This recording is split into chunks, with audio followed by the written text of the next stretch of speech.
Welcome back. This is Mystic Games. Today we're going to be talking Dicefolk, and we're going to be talking the Wrath Talisman.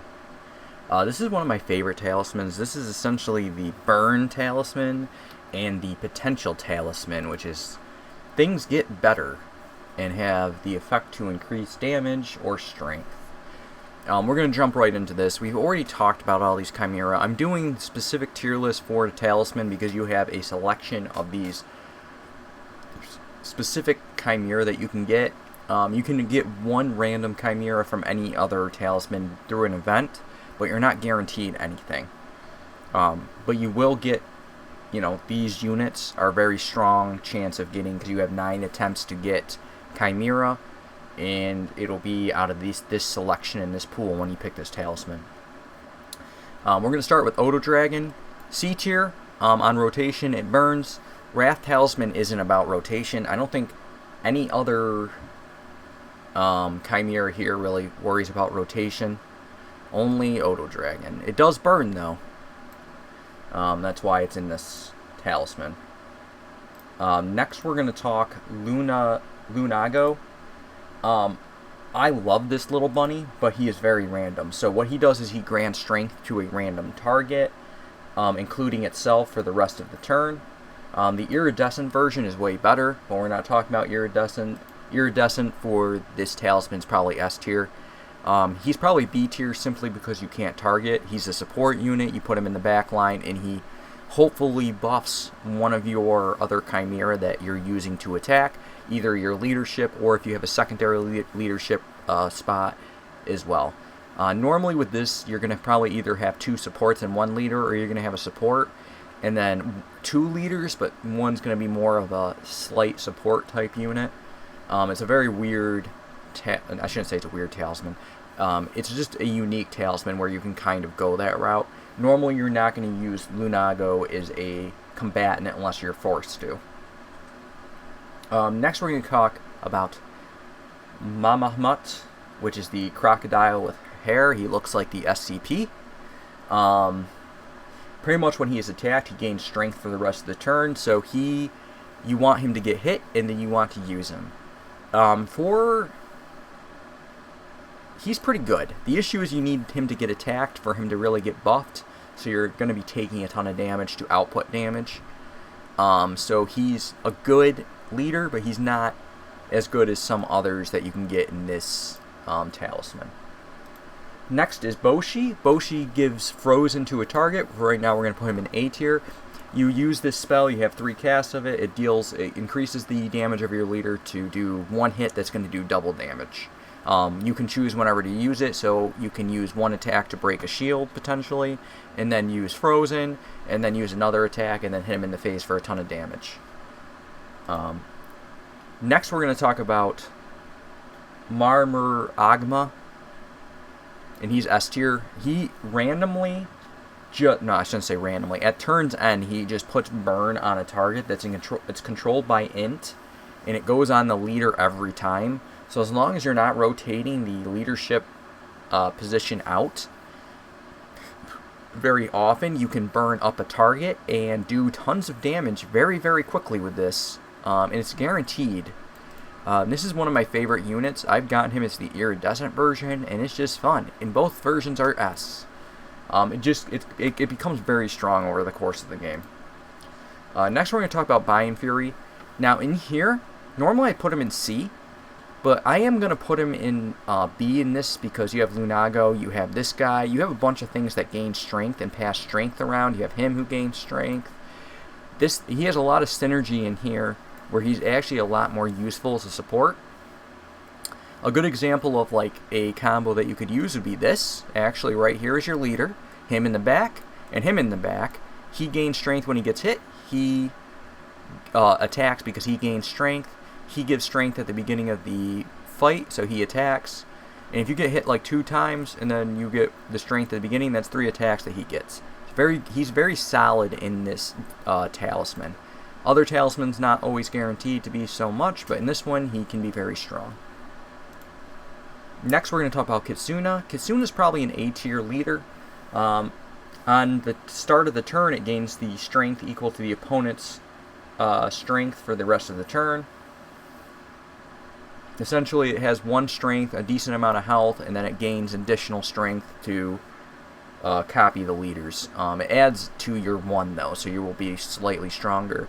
Very powerful. It also triggers him. So, just a good leader. I actually like this more than I like the Crocodile because I don't have to take damage to get the strength buff. Next, we're going to talk about Lairgrimar, which is on spawn, inflicts 4 burn damage to all opponents. Again, it's probably actually B tier.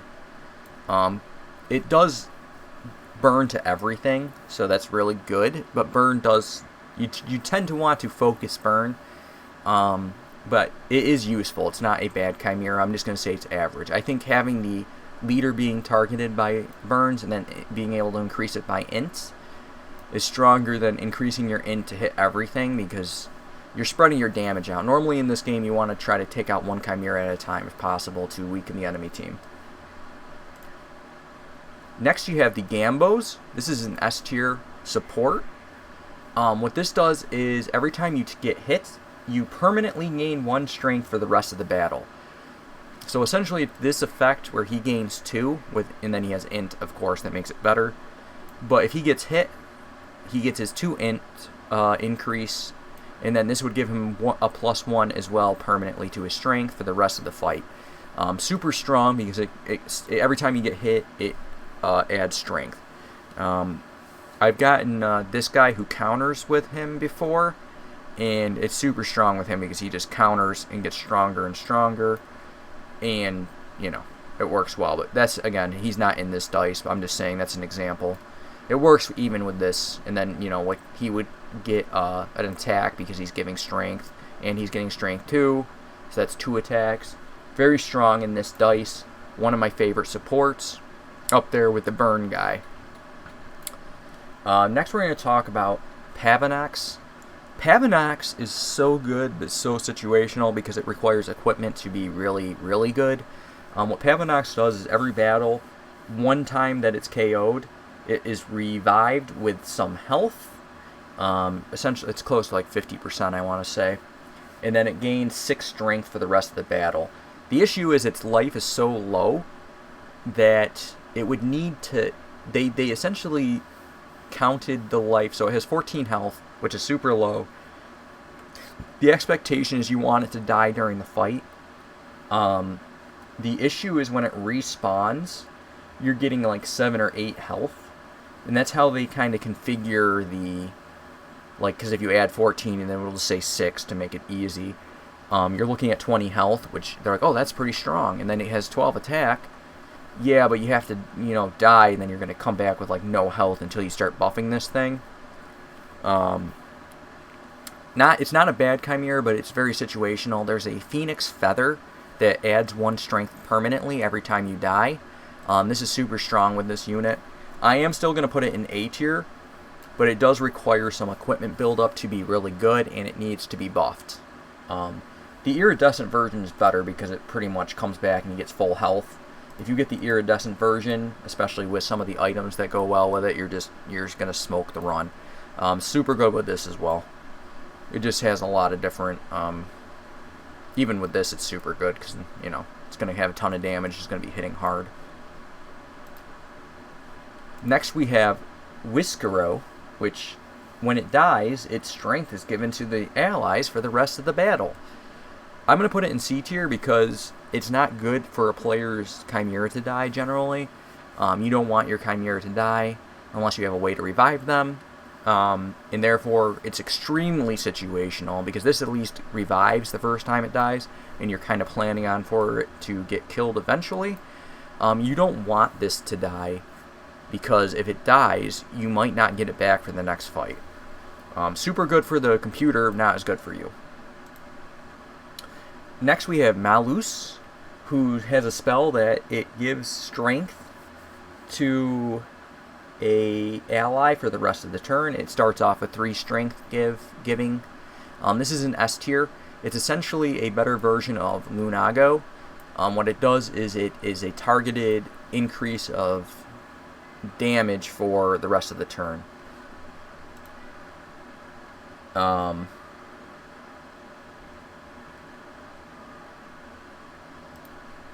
it's pretty good. Iridescent version really doesn't do anything different. It's a strong one. I think these are all pretty equivalent. I mean, realistically, burn is its own thing, but if you look at these two versus each other, I would actually say Gambo's in the long run is probably better, but it depends on the situation, realistically.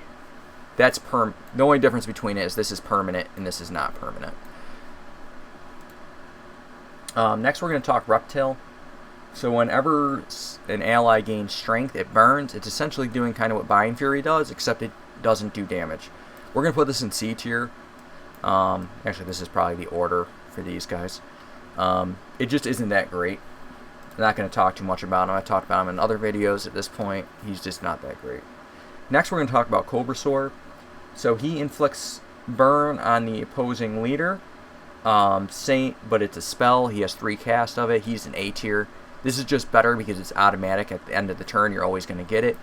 The only time this could be better is because you control when the burn gets dropped. So you can burn something and then attack it.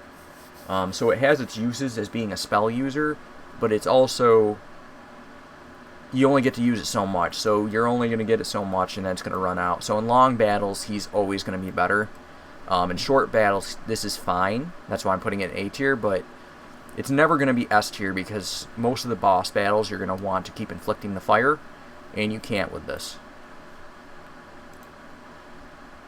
Technically, if you had this guy and he had a spell instead of his just AoE fire at once, and it kind of did something like this but did even a lower amount, I would actually argue that this would probably be S tier, but you combine these two's abilities essentially. Anyways, let's talk about Galen Asan. So on attack, it has a great chance of giving strength to its ally for the rest of the battle. The issue is you're attacking with it, so therefore it's not that great. This is one of those little situations that I talked about in the very beginning where with this Talisman you might have 2 leaders. This would be the situation where that might be a thing. This would be kind of like your backup leader that's going to buff up your other party members to make them more usable. The issue is you might buff up your support unit and that's not going to help you very much. If this was targeted to the strongest damaged ally, it'd be way better. Now we have Furidel. So whenever you gain strength, this thing inflicts burn. This kind of does what Bind Fury does as well, and this thing does. I'm going to put this probably behind Bind Fury because there are a lot of ways you can trigger this. The issue is you might as well just use this guy if you had the opportunity. But again, if you don't have access to Bind Fury, he's like a low tier support for B. I could see him being used. It's just there are better units, obviously. Pretty much all these guys are probably better than this is. We're down to our last two. Hunvindel. On spawn, gains 5 attack for the rest of the battle. This can be increased by int. This guy is extremely high potential because you can buff him both health, strength, and int a lot of the time by doing camping. And he can get very, very beefy. And he can get very, very hard hitting. I'm going to put him in A tier as a tank. Actually, for this dice, he's probably A tier. He's probably S tier. He's probably the best leader. Because he might start off a little bit weaker in the beginning of the game, but by the end of the game, he's probably going to be one of the strongest leaders you can get. The only time I would argue that that would be different is if you get the Phoenix Feather with this character, or you get the iridescent version. But again, that we're looking at basic versions, not iridescence. Iridescence would change my list a little bit, but we're not going to talk about iridescence. You have to actually, play to get them, and at that point, you don't need my tier list probably to help you anymore. Last, we're going to talk about Mukodon. So at the end of the turn, it just gains 1 strength for the rest of the battle. This can be scaled. The only issue with this thing is that it has very low health to start. That being said, it's probably A tier. It's probably can be swapped with the Phoenix. This is, again, one of those things that has very high potential. It would actually probably be S tier if it had a little more health. Even if it had 16 health, I could probably put it in S tier. It's so low on health that it needs to survive. This is, again, one of those situations where you might actually have a 2 leadership party where you'd have him and then maybe, you know, something like this to help buff up the rest of your party, and you would be rotating around. But he's very good. He just requires setup and buffs. The more int you get on it, the better he becomes, and he can become extremely hard-hitting and strong very quickly if you get him early on. But again, it requires strength gear and early on access. I still think he's better than these guys overall, because I don't think the issue is you have to take damage with him, and this one just doesn't guarantee the strength's going to go where you want it to go. Anyways, that is the Wrath Talisman. I hope that helps you guys who are getting into this game if you're trying to do Dicefolk. I really enjoyed this game. I have not been playing it since, I think my last tier list I played it like once, but I've been playing so many other games. Against the Storm came out with the DLC. I've been playing that a lot. I want to do a couple of videos on that. That'll probably be my next variety thing after this. But yeah, really enjoyed this game. We'll definitely come back and play it at some point, but been taking a little bit break. But if you're new at it, I hope this helps you out. Check out my review for it. I do a nice little overview for you guys, so you can see a little bit what the game's like. Anyways, I'll catch you guys in the next one. Have a good one. Later.